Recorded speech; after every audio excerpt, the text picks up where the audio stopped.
Thank you for joining us for yet another program of Beyond the Title, a program where we look at and take a deep dive into the lives of new ministers of government since President Ali was re-elected just a few weeks ago.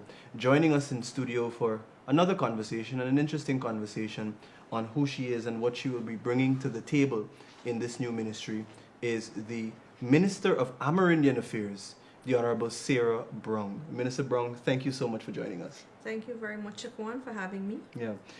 Let's start here. So, many people in a lot of the hinterland communities, they know you, but there are some individuals maybe a little more on the coast that may not be familiar with who Sarah Brown is. So, of course, my first question has to be, who is Sarah Brown? Well, that's a very complex question because I'm a very complex person. Yeah. But nonetheless, for those who know me, would know that for me, I come from very humble beginnings. First and foremost, I am a mom. I have 3 kids. I'm married. But beyond that, I started my life in one of the largest Amerindian villages in the country, and that's Santa Rosa, way up in Region 1. And so that's where I started, would have attended school, and back then it was so different, not the Moruco or the Santa Rosa we know today. And so, like every other Amerindian girl, we would have had the same struggles. Living in the hinterland, not so much as the hinterland we know today, but at that time, as I reflect on where I came from, and I would have said before that of all the things are my achievements and that I'm proud of, I'm most proud of being an indigenous woman. Yeah. And that is because well, we as indigenous people, we have a very strong culture, and our way of life is what defines us. And so like the other young Amerindian women of my time, we grew up, well, my mom was a teacher, and so that would have been a little advantage to me, having a mom as a teacher. But the struggles were very much the same.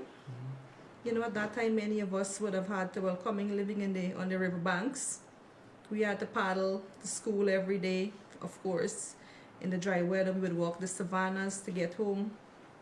And it was much happier then, but way different than the life we know today. Yeah. So like all of the programs that the government we're implementing now, we did not have access to those things, like the hot meal program. I mean, at that time, there was no meal to give to children. So like for many of us who came from far, maybe 1 meal a day. At that time, like a simple footwear was not a luxury, right? It was not. It's something that many of us didn't know about. And so yeah, that's really where I came from.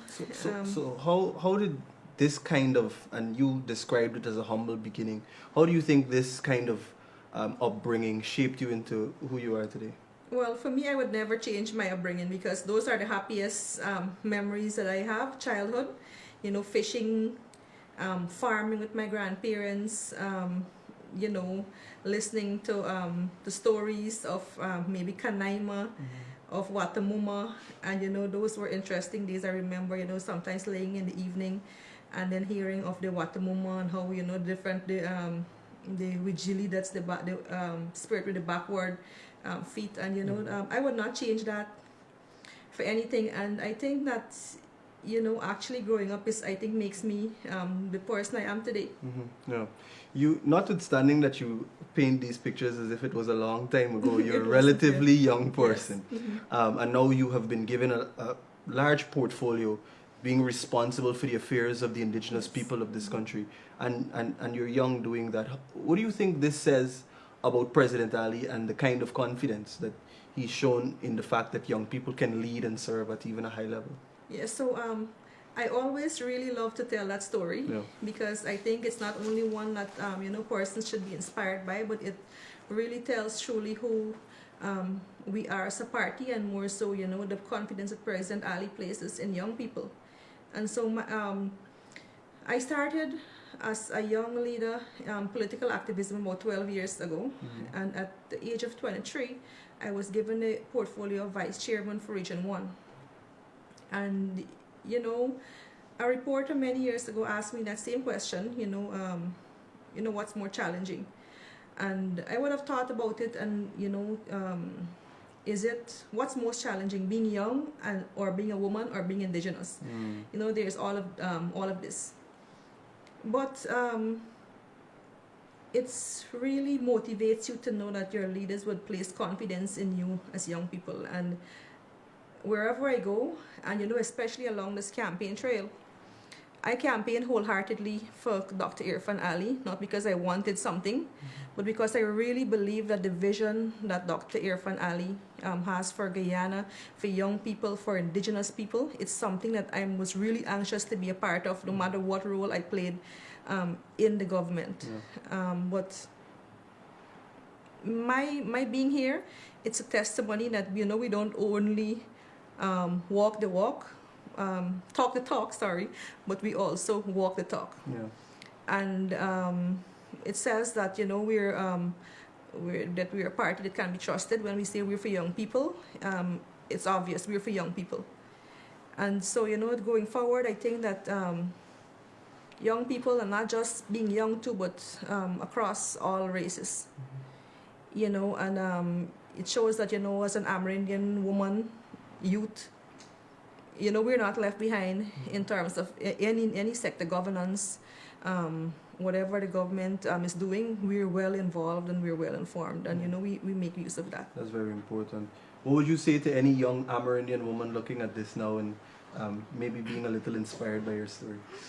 Yeah, so I always, as I would have said to the children who the ministry, we're having a tour for some children from Massa Canary that are in Georgetown, and I would have said to them yesterday that very much like you, a young Arawak girl many years ago, when I would have maybe been in a classroom, but by so much limitations, being faced with so much limitations, I never knew that one day I would be holding this portfolio of representing my people everywhere. And so at that time it was much more difficult, but nonetheless, coming all the way from Santa Rosa, I did it, and so can you. So can you.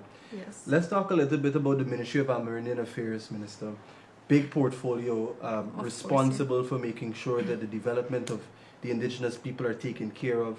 LCDS, the Amerindian Development Fund, land titling, which is big. What do you envision yourself doing, or how do you see yourself building on the foundation that was already laid by your previous minister, and even improving on what was already done in the next 5 years? So, for those who are at the swearing in, would have already heard His Excellency give us a really a charge, I'd want to say, a tall task of ensuring that the next 5 years are people oriented, it's driven, and that we achieve the objectives of what we set out. Not only in terms of Sarah, but in terms of what President Ali's vision for Guyana, and that I be a part of that. And so we have already been to the polls with a manifesto, and that manifesto would have been, what the people would have looked at, they liked what they saw, and they voted for that manifesto. And for the hinterland, we made commitments. Of course, land titling is number one on our agenda. Support for youth, for women, in different aspects, whether it's small projects, we had our commitments. And first and foremost, we always pride ourselves as a party and a government that delivers on our commitments. So, we'll start from there and ensuring that the promises that we made, that they're fulfilled. But Ministry of Amerindian Affairs and many people, there's a saying that, if you don't live in the house, you don't know where it leaks. And for Amerindian people, this ministry is a very important ministry for us, because it's where we get our funding. The funding is channeled through accountability, governance, oversight of villages.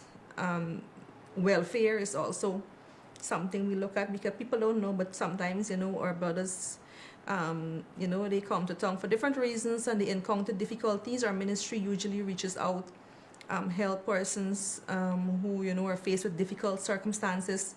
And, we don't really go out there and have that on Facebook, but it's being done. We help people every day. Or we have an Amerindian hostel. We have a lot of work to do, yes, but, we're working. But there's a lot of things that we do behind the scenes that affects people directly, but we don't put it out there. And sometimes when we help, in these circumstances, not for for the likes and and Facebook, but it's because real people need real help, and we do it every day. Yeah, really good stuff. Minister Brown, I want to thank you for spending the last few minutes with me here in studio. Any final comments from you before we leave?